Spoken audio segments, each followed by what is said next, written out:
안녕하세요. 언제나 열정적인 학교 수학 학원입니다. 이번에 얼마 전에 실시한 철산중학교 3학년 기말고사 문제를 분석해 보도록 하겠습니다. 일단 유형별 문항을 살펴보면 객관식으로만 문제가 출제되었음을 알 수 있습니다. 지난 3년치 기출문제의 난이도를 한번 살펴보게 되면 이번에 출제된 2021년도는 하레벨이 11개, 중레벨, 상레벨이 6개, 5개가 출제가 되었고요.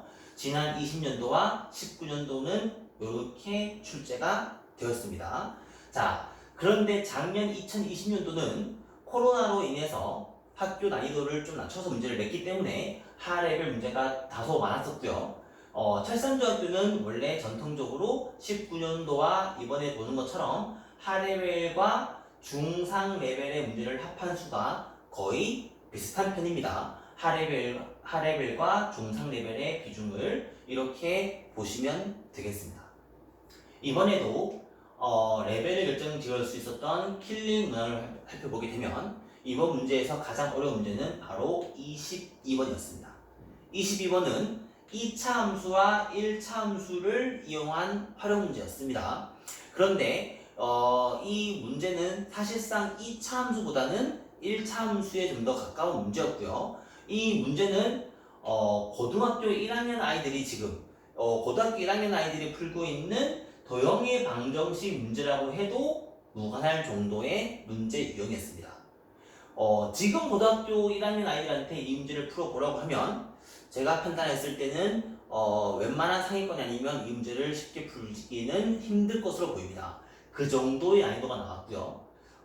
제가 조심스럽게 말씀을 드리면 중학교 과정에서는 직선과 직선끼리의 직교관계에 대한 이야기를 많이 언급하지 않습니다.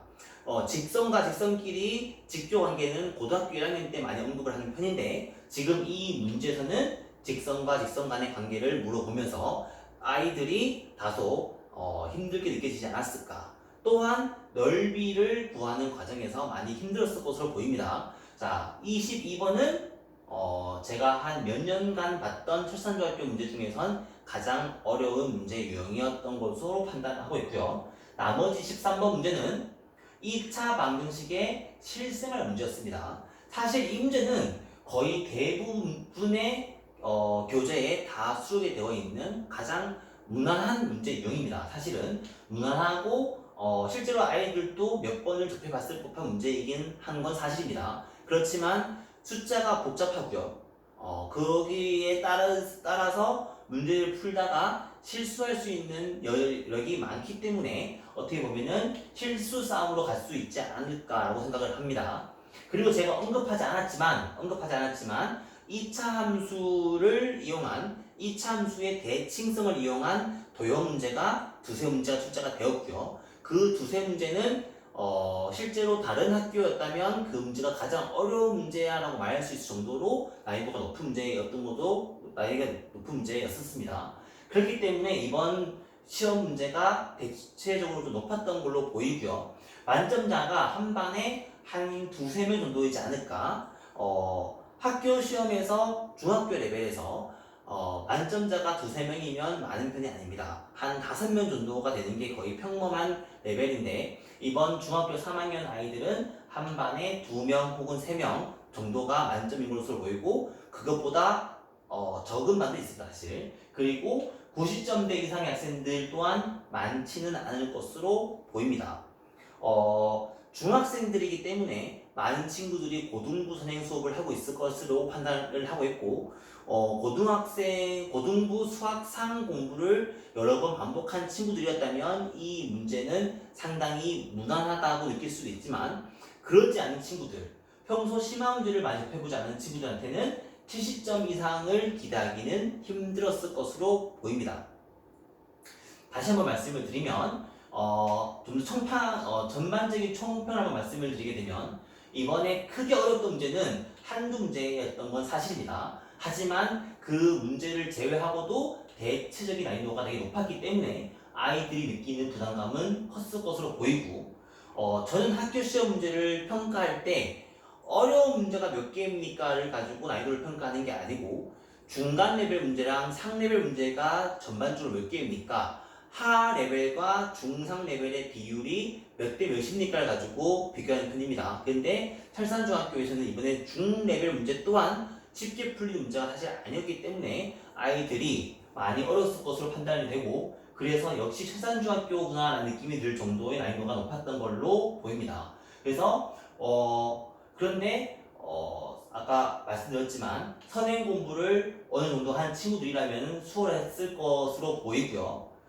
저희 하필 수학학원은 철산중학교 아이들 혹은 어떤 하안중학교든 가림중학교든 어떤 중학교 학생들이든 간에 광명에서 만점을 받으려고 공부를 하고 있지는 않습니다.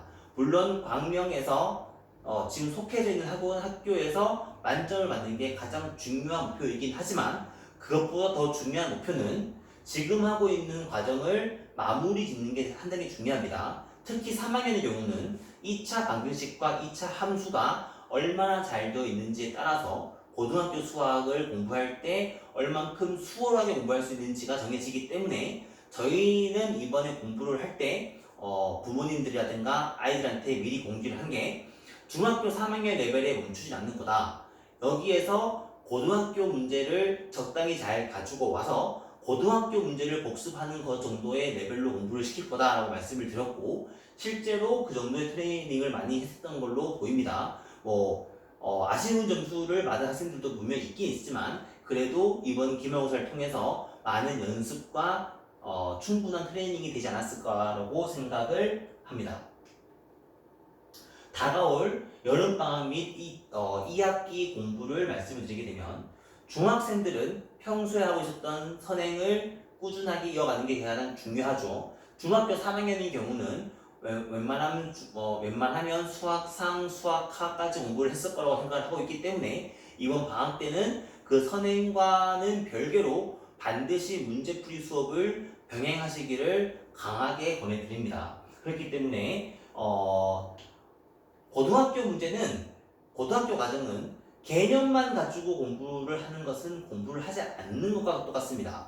개념서를 공부를 하게 되면 반드시 거기에 따른 문제서를 동시에 병행을 해야지만 충분히 연습이 되고 반복이 되기 때문에 아이들로 하게끔 많은 양의 문제를 풀게끔 많이 얘기를 하고 있을 거고요.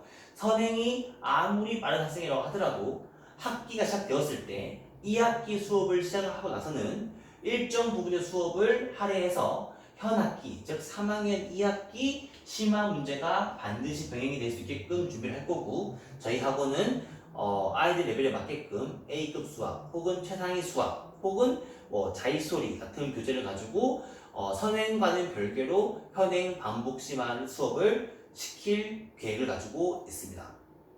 자, 이상으로 철산중학교 3학년 1학기 기출문제를 분석을 마칠 거고요.